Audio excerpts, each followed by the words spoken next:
Metro येणार, traffic कमी होणार, पण त्याची डार्क साइड माहितीये? ठाण्यातली तब्बल 3200 पेक्षा जास्त झाडं धोक्यात आली आहे.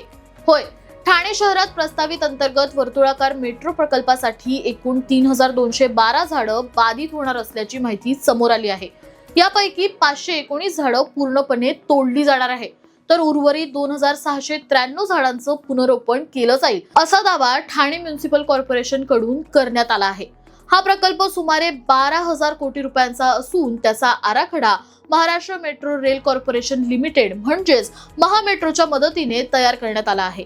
पण इथेच खरा प्रश्न उभा राहतो, कारण पर्यावरण प्रेमींचं म्हणणं आहे की पुनरोपण केलेली झाडं अनेकदा जगतच नाही. त्यामुळे आधीच भुयारी मार्ग आणि रस्ता रुंदीकरणामुळे झाडांची संख्या कमी होत असताना आता आणखी हजारो झाडं धोक्यात येणार याबाबत चिंता व्यक्त केली जात आहे. एकीकडे शहराचा विकास आणि दुसरीकडे पर्यावरणाचं संरक्षण. निसर्ग की विकास, तुम्हाला काय जास्त महत्त्वाचं वाटतं? कमेंट्स मध्ये नक्की सांगा आणि अशाच अपडेटसाठी सबस्क्राईब करा सलाम ठाणे.